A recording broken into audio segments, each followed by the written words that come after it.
మన కోసం మన వార్తలు అందించే ఏటీఎం న్యూస్ కు స్వాగతం.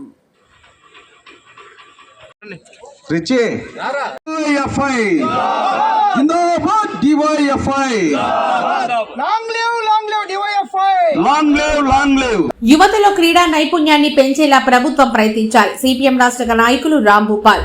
రాష్ట్ర ప్రభుత్వం గ్రామీణ ఆటలకు ప్రోత్సహించాలని, ముఖ్యంగా సంక్రాంతి పండుగ సందర్భంగా ప్రభుత్వమే క్రీడలు నిర్వహించాలని సిపిఎం పార్టీ రాష్ట్ర నాయకులు రామ్ భూపాల్ తెలిపారు. నెల్లూరు జిల్లా ఆత్మకూరు పట్టణంలో సంక్రాంతి పండుగ సందర్భంగా ఆత్మకూరులోని జక్కా వెంకయ్య క్రీడా ప్రాంగణంలో సంక్రాంతి పండుగ సందర్భంగా డివైఎఫ్ఐ ఆధ్వర్యంలో జరుగుతున్న క్రీడా పోటీలను ఆయన తిలకించారు. అక్కడ క్రీడల్లో యువకులతో మాట్లాడారు. ఈ సందర్భంగా ఏర్పాటు చేసిన విలేకరుల సమావేశంలో మాట్లాడుతూ, యోగా పేరుతో 100 కోట్లు ఖర్చు చేయడం కాదు, అందులో 1% గ్రామీణ ఆటలకు ఖర్చు చేయాలని రామ్ భూపాల్ తెలిపారు. గ్రామీణ స్థాయిలో యువతను ప్రోత్సహిస్తూ ఆటల పోటీలను ప్రభుత్వమే నిర్వహిస్తే యువతలో దాగున్న నైపుణ్యాన్ని వెలికి తీసినట్లు అవుతాయని, ముఖ్యంగా సంక్రాంతి సమయంలో నిర్వహించే ఆటల పోటీలను ప్రభుత్వం నిర్వహించాలని తెలిపారు. గత 40 ఏళ్ల నుంచి డివైఎఫ్ఐ యువజన సంఘం వారు రాష్ట్ర వ్యాప్తంగా మండల గ్రామీణ ప్రాంతాల్లో అలాంటి కార్యక్రమం చేయడం అభినందించదగ్గ విషయమన్నారు. ఈ కార్యక్రమంలో రామ్ భూపాల్ తో పాటు సిఐటియు జిల్లా నేత శివప్రసాద్, సిపిఎం పార్టీ పట్టణ కార్యదర్శి డేవిడ్ రాజు, హజరత్ తదితరులు పాల్గొన్నారు.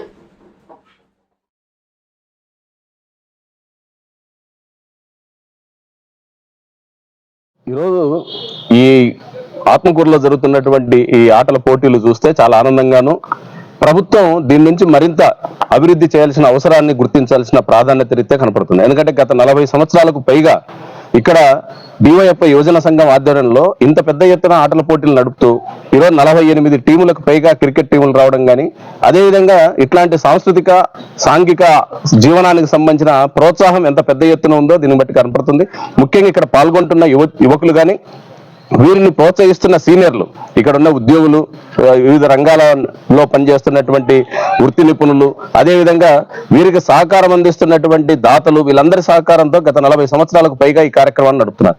ముఖ్యంగా ఈరోజు చూస్తే యువత ఒకవైపు ఏమో పెడదోబడుతుంది అని చెప్పేసి గగ్గోలు పెడతారు ప్రభుత్వాలు. సంఘటన జరిగినప్పుడు వెంటనే దాడులు చేయిస్తారు, రోడ్ల మీద చెప్పులు లేకుండా నడిపిస్తారు, గంజాయి హంతకులని బజార్లో కొట్టి ఇదే మొత్తం అణిచివేత ఈ రకంగా చేయడం ద్వారానే కంట్రోల్ అవుతుందని చెప్పేసి ప్రచారం చేస్తారు. కానీ వాటి వల్ల గంజాయి హంతకులు కానీ లేదా గంజాయి డ్రగ్స్ మద్యం అమ్మకాలు కానీ తగ్గకపోగా మరింత పెరుగుతున్నాయి. ఎందుకంటే నేను లేటెస్ట్ ఈ మధ్య కాలంలో జరిగిన సంఘటన చెప్తాను. తెనాలిలో ప్రభుత్వం పోలీస్ యంత్రాంగం ద్వారా అక్కడున్న యువకుల్ని రోడ్డు పైన పెట్టి కొట్టి ఆ రకంగా వారిని కేసులు పెట్టి జైలు పంపింది. జైలుకు పోయిన 45 రోజులు తిరిగి వచ్చిన తర్వాత తిరిగి సేమ్ కేసులో మరో అదే ముద్దాయిలు దొరికినారు. అంటే అర్థం ఏమిటి? మీరు పోలీస్ చర్యల ద్వారా దీన్ని కంట్రోల్ చేయలేరు, దానికి ప్రత్యామ్నాయ మార్గం ఉంది. ఆ మార్గమే ఇట్లాంటి ఆటల్ని, సాంస్కృతిక విధానాన్ని వీటిని ప్రోత్సహించడం. వీటి పట్ల ప్రభుత్వాలకు బాధ్యత లేదు. ఎప్పుడైనా పెడితే సంబరాల పేరుతో కోట్ల రూపాయలు ఎట్లా కొల్లగొట్టాలనే దానికోసం ప్రయత్నాలు చేస్తాయి తప్ప ప్రభుత్వాలు నిజమైన ఆటల్ని ప్రోత్సహించి గ్రామీణ జీవితానికి సంబంధించిన ఆటల్ని వాటి ద్వారా యువతను కాపాడాలి, ఆ తద్వారా ప్రత్యామ్నాయ మార్గాల వైపు నడపాలి అని చెప్పేసి ప్రభుత్వాలు ఆలోచించాలి. వారు ఆలోచించేదానికి ఒకవైపు నుంచి ఒత్తిడి తెస్తున్నాయి, రెండో వైపు మా చేతనైంది మేము చేయగలిగేది అనేక యువజన సంఘాలు, అదేవిధంగా ప్రజాతంత్రవాదులు, ఉద్యోగులు, ఉపాధ్యాయులు వీరి యొక్క సహకారంతో చేయగలిగిన జిల్లాల్లో చాలా జిల్లాల్లో ఈరోజు ఈ సాంస్కృతిక కార్యక్రమాలు నడుపుతున్నారు. వీటికి పెద్ద ఎత్తున ఆదరణ ఉంది. ఈ ఆదరణ ప్రభుత్వం గుర్తించి తక్షణం ఇట్లాంటి కార్యక్రమాలు నడపాలి. ఇప్పుడు చూస్తున్నాం, మొన్న యోగా కోసం 100 కోట్ల రూపాయలు ఖర్చు పెట్టింది ప్రభుత్వం. కేంద్ర ప్రభుత్వం ఆ పథకాన్ని ప్రకటిస్తే మన రాష్ట్రంలోనే కేంద్రం యొక్క ప్రసన్నత పొందడానికి, కేంద్రం యొక్క ఆమోదం పొందడం కోసం 100 కోట్ల రూపాయలు ఖర్చు పెట్టింది. కానీ అదే 100 కోట్లలో 1% ఖర్చు పెడితే ఈరోజు అన్ని మండల హెడ్ క్వార్టర్స్ లో ఇట్లాంటి ఆటల పోటీలు నిర్వహించవచ్చు. దీని ద్వారా ప్రభుత్వానికి ఉపయోగం జరుగుతుంది, ముఖ్యంగా యువత సమాజంలో సక్రమమైన మార్గాల వైపు వస్తుంది, వాళ్ళ స్కిల్ డెవలప్ అవుతుంది.